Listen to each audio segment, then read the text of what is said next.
Welcome to Introduction to Hmong Shamanism 103.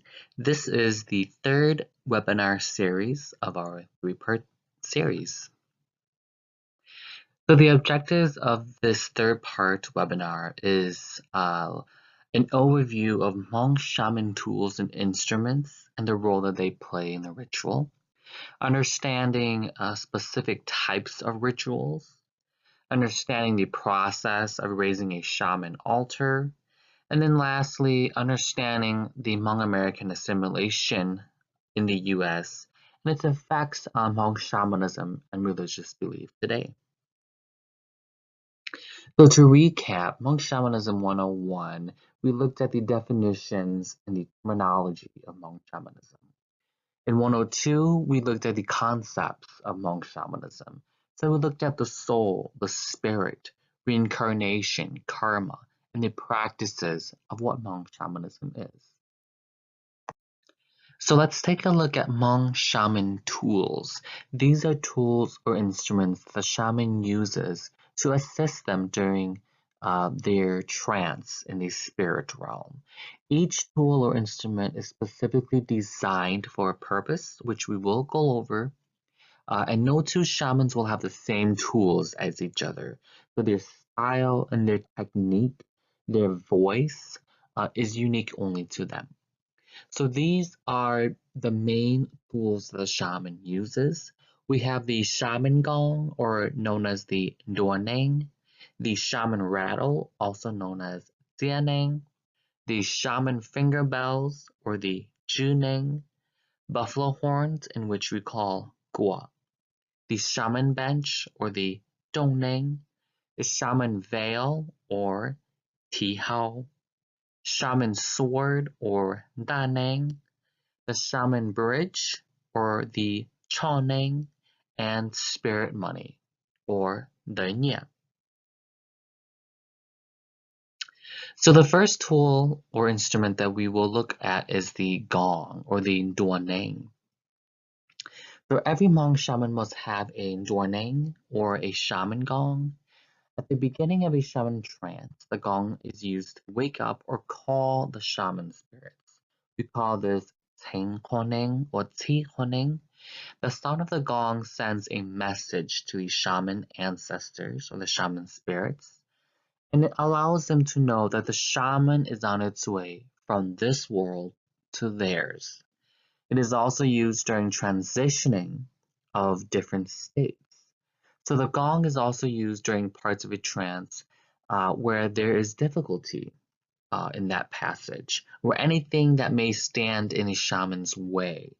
This is a crucial instrument that is used to warn off evil or dangerous spirits that a shaman might come across. So every shaman has a different gong, and each gong has a different tone. Each shaman picks their own gong. The gong must be tied with red, white, or black string and is typically a bronze gong. So in the picture on the left here, we see a nianeng, or a shaman lady, with her gong and the gauntlet. So what we see on this slide is known as a shaman rattle, or a jianeng. So the shaman rattle is a loud instrument that the shaman uses during a ritual.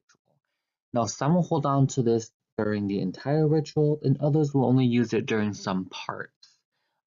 These rattles is tied with red or white string, sometimes both, and they vary in different sizes and shapes. Now this rattle is used to fight off spirits, and it can also be used as an instrument to document information, helping the shaman hold everything together in one place. Now when a spirit is weak and cannot get up, or perhaps they are lost and can't find their way home, this rattle is used by the shaman to capture the spirit, lock it in place, and drag the spirit home. Shamans will often throw this rattle, and depending on how it lands, it will indicate whether or not the soul has been captured. Now, this thinning can also be used during a soul calling or a hupli as well. The picture on the far left over here, we see that the nianeng, or the shaman, is holding her rattle.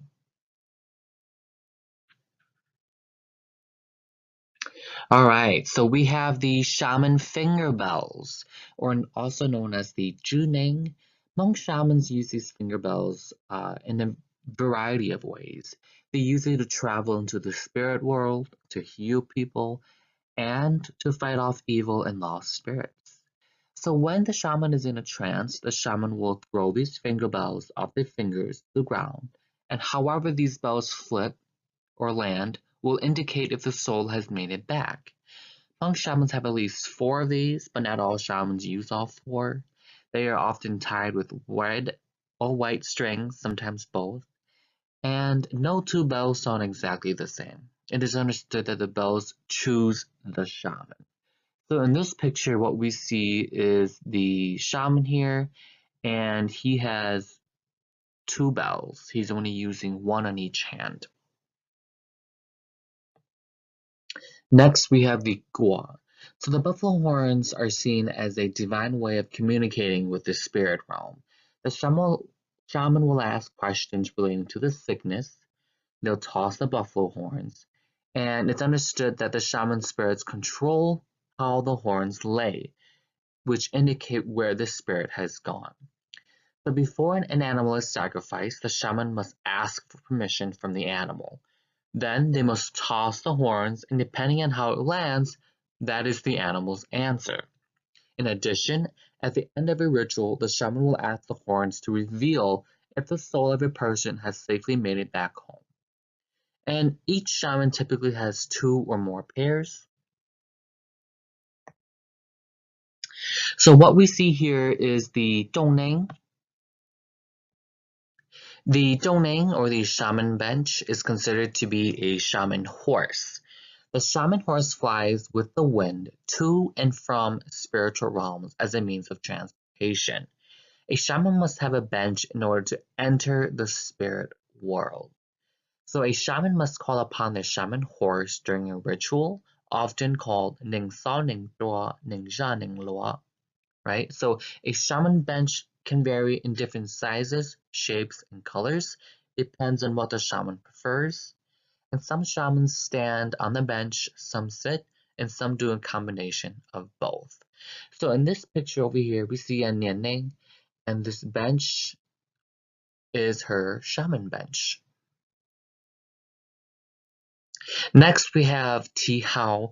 THIVHAUS is basically a term used to describe the veil that covers the face. So in the pictures, we see a red veil, and then we see a black veil. This is not only used for concentration and focus, but is also used to hide the identity of the shaman in the spirit world, away from wild spirits. If a shaman's identity is not hidden, spirits can easily track down a shaman and cause them to become sick. Traditional veil colors are black and red. However, more modern shamans use different colors now, such as white, green, or a combination of many colors. The color veil that you wear is often determined by what color veil your master wears. If your master wears a black veil, often you will wear a black veil, or if your shaman wears a red veil, you will often wear a red veil as well.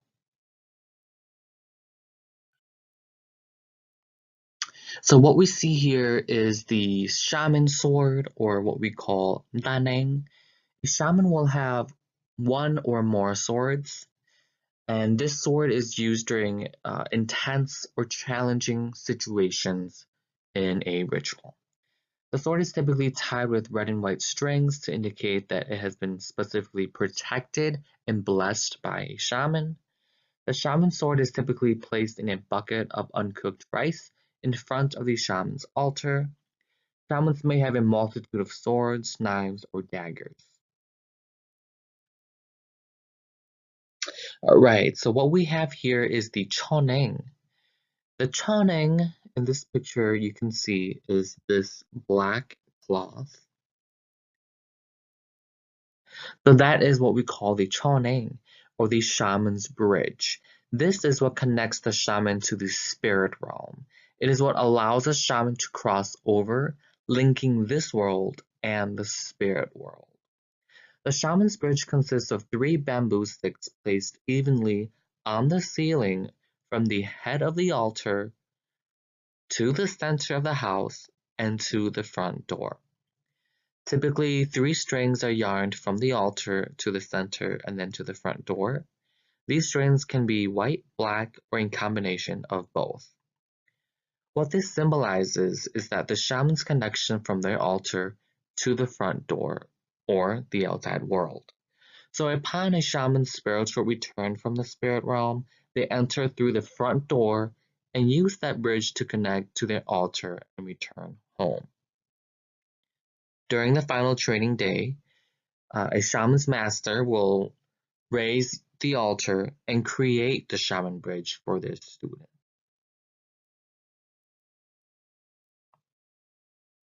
Next, we have spirits money on Dainia. Spirit money is sent to your spirits or souls in the spirit realm. They can also be used to cleanse negative or bad energy from a person or from a home. Traditional paper is cut using a special coil. And if you can see the picture on the right here, this is a special coil.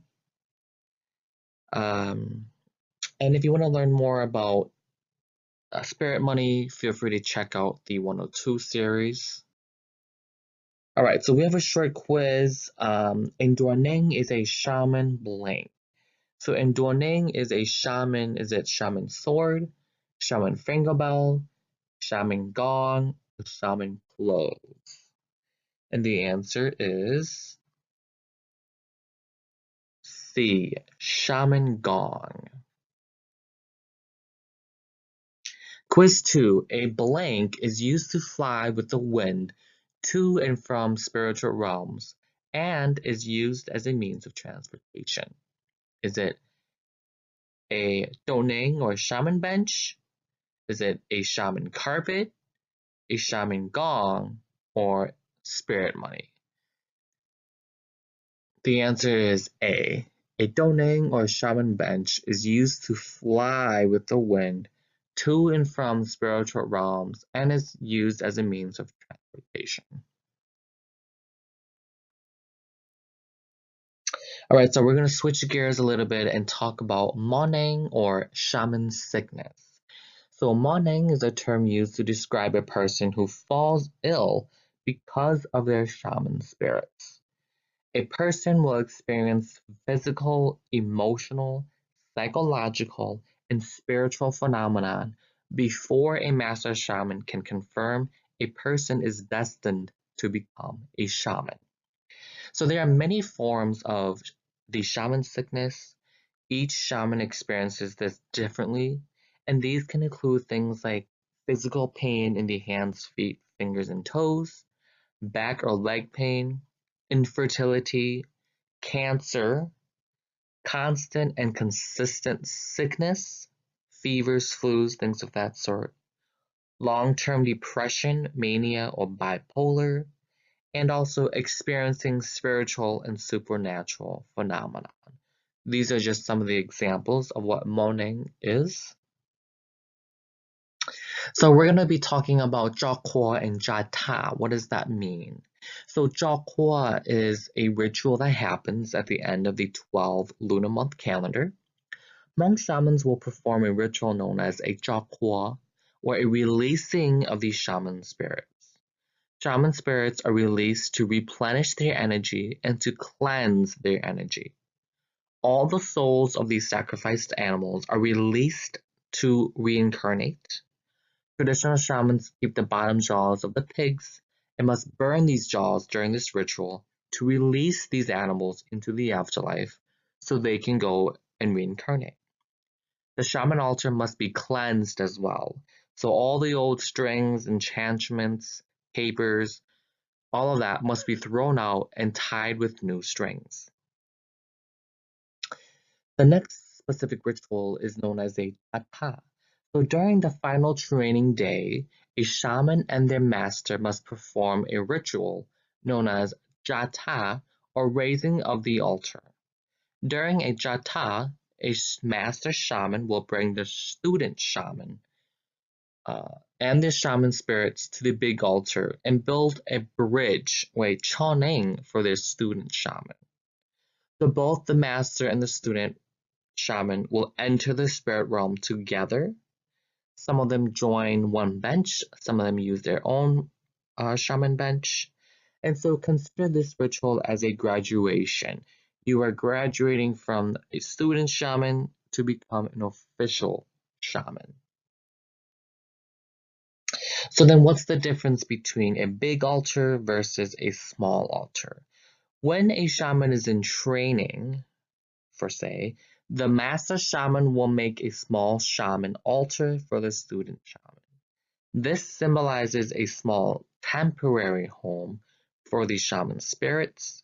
During this time, the student shaman will practice their rituals, practice cleansing the home, diagnosing people, and also learn what each ritual requires of them.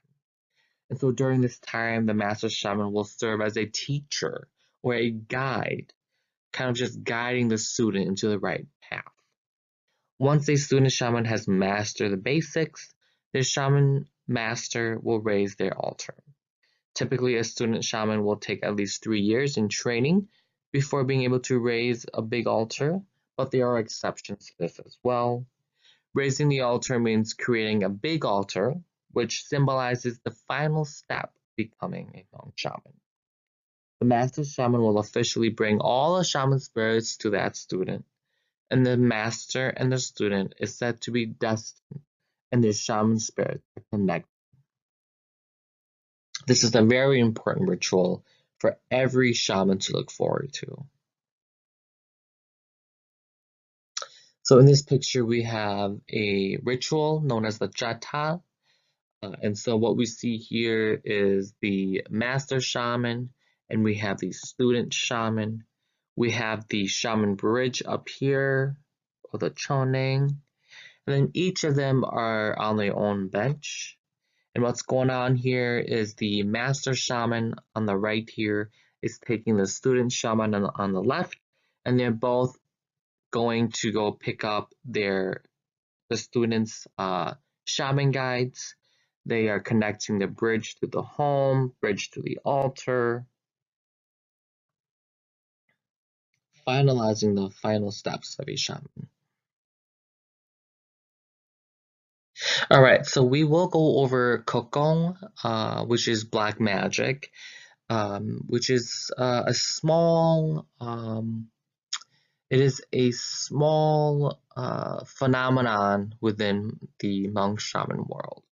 So Gong is known as magic, and it consists of special spells and enchantments.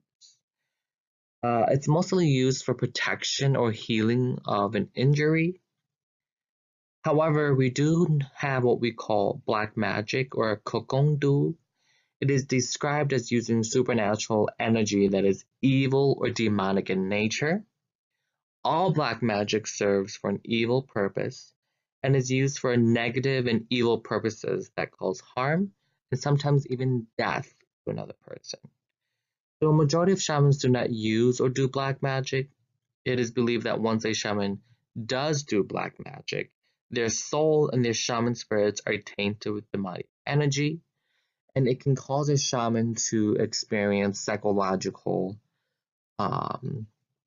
problems, psychological issues. So reasons to use Gong. There are many reasons why Hmong shamans will use Gong, which is magic. And so below are just some of the examples. We have burns, bleeding. There's magic or spells for pregnancy or fertility, protection from ghosts, from monsters, fear, enchantment, demonic possessions. So there's really a magic spell or enchantment for most occasions. All right, so how do we access a shaman, right? Switching gears a little bit, how do we access a shaman, honestly? So what do you have to do? Well, the first step is to call the shaman and ask if it's an appropriate time to talk. 2 times that you should avoid calling during the day is avoid calling in the afternoon when the sun is at its highest, and avoid calling during dinner time. The best time to call a shaman or to contact the shaman is late evenings, around 7 p.m. to 9 p.m.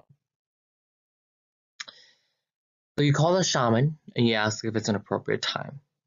And then the next step is to tell them that you're asking for help because your person, let's say your brother, is sick and you would like them to come perform a diagnostic or a healing ritual. You tell them the situation, tell them the symptoms, how long this has been happening, any unusual behavior from that person or unusual dreams you've had. And then you tell them when you are anticipating the ritual to take place. And you ask them if they're available that weekend. If they're not available the weekend that you want to do it, ask them when they will be available. Once they confirm a date, you thank them obviously, and then you ask for specific details on how to set up the altar. Most of the time, shamans will tell you that once they arrive, they'll come and set up themselves. But remember to ask them if there's anything in specific or in particular that they need. Some shamans may need white flowers. Some cannot use red plates. So every shaman is different. Make sure that you ask them. And also when you tell them what is happening to the person that you're calling for, let's say that your brother is sick, you want to make sure that you include as many symptoms as possible. Tell them any unusual behavior or unusual dreams that you or any other family members may exhibit. This will help the shaman and help their shaman guides diagnose what is truly happening. So what do you do the day of? You want to make sure that 2 or 3 nights before the ritual, you call to confirm with the shaman when you are picking them up. Most shamans will tell you to pick them up early in the morning, around 8 or 9. Some might even ask you to pick them up earlier. So when you are at the shaman's home, you give them the joss paper and sticks. You must bring a roll of joss paper and a bunch of joss sticks. Roll it up and tie it with a red string. So then you tell the shaman that you understand that they have a busy schedule, but that you are here today to pick them up to do a healing ritual for your person. Picking up the shaman at their home is required and is a crucial step in the process. So when you pick up a shaman, you are not only picking up their instruments and their tools, but you are picking up their spirit guides and allowing them to enter your home. If you don't pick the shaman up, that is symbolizing that you don't allow the shaman to enter your home. Therefore, that you don't allow the shaman spirits to come to your house, and you are essentially closing the way for the shaman and the spirits to come to your home. So once you hand over the roll of joss paper and joss sticks to the shaman will cut the paper and burn the joss sticks at the altar. Once they burn the paper, go ahead and bow down twice to the altar. That is very important. You want to bow down twice in front of the altar first. Give thanks to the shaman spirits first, okay? You only want to bow down twice. If you bow down 3 times, you are bowing down to the dead, and you don't want to do that, all right? And then you turn to the shaman and you bow down twice, giving the shaman thanks. If the shaman assistant is there, typically it's their spouse or parent, then you turn to them, you bow down twice, and you thank them as well. The shaman will pack their tools into a black bag and give it to you. You will also take their shaman bench, bring the tools and the bench home with you, and once the shaman arrives, they will typically set up.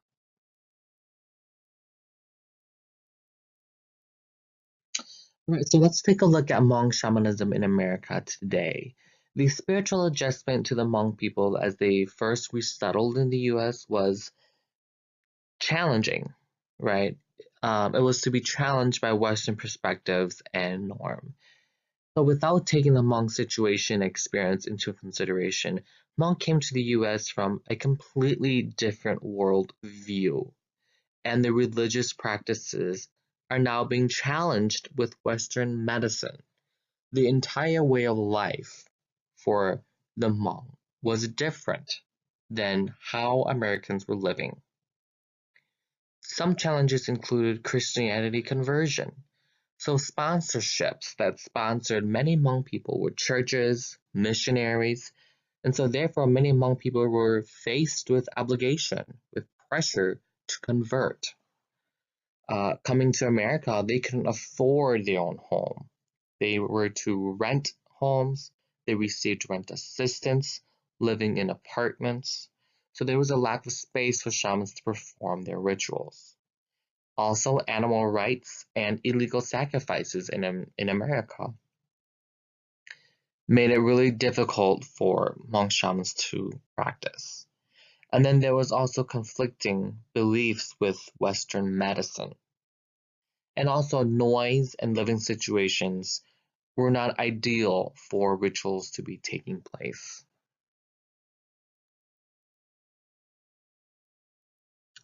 Assimilation in the US, so Americans, the Hmong fear, would regard the Hmong as crazy were they to beat on gongs, dance, and perform animal sacrifices. That was a quote made from Dashawn Christine. And so many Hmong people, upon arriving to the US in the late 70s and early 80s and so forth, were expected to conform and assimilate to US and Western lifestyles. There were complexities of assimilation in the US for many Hmong and those who practice shamanism.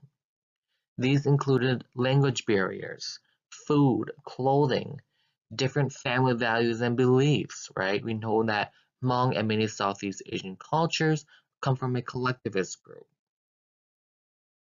There's different religion complexities, gender expectations, and the entire Hmong life was challenged. It was questioned, especially shamanism and religious beliefs.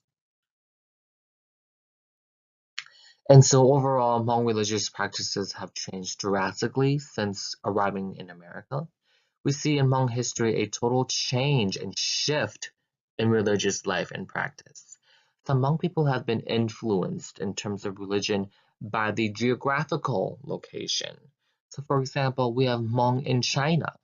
They practice Buddhism and shamanism. Hmong in Thailand, they practice Buddhism and animism.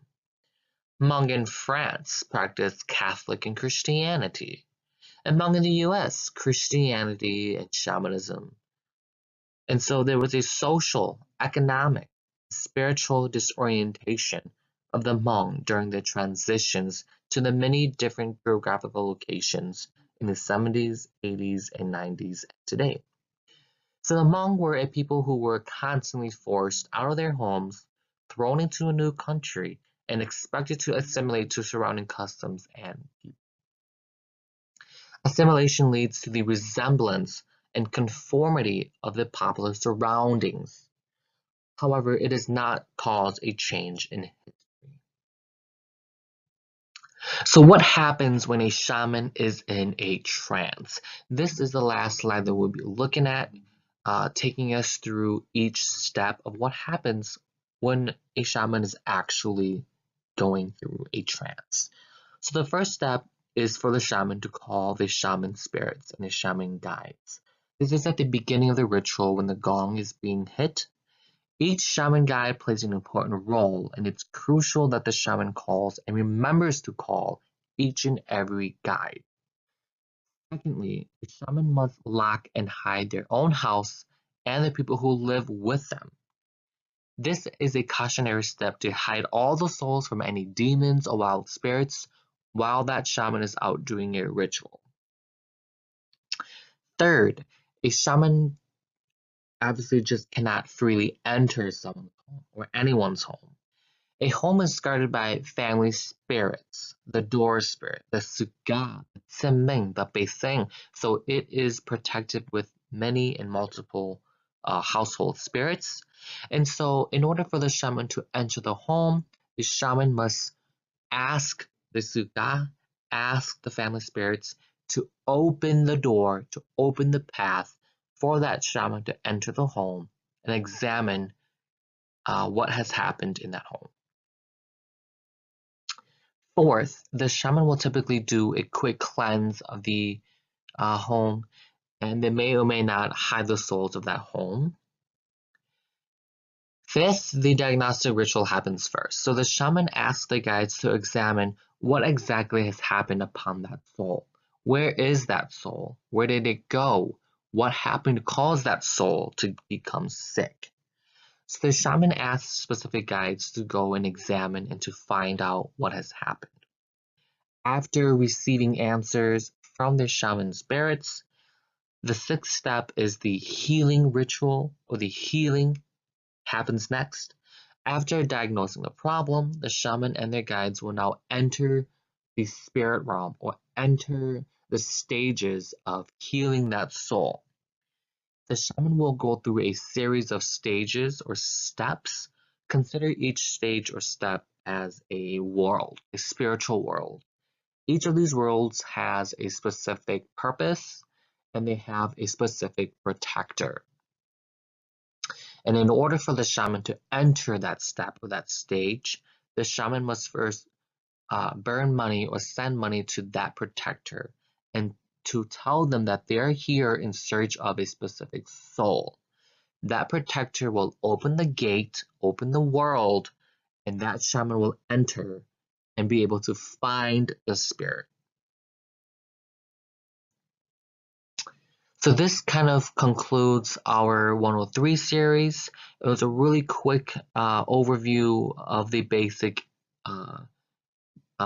experiences and the basic definitions and overview and practices among shamanism.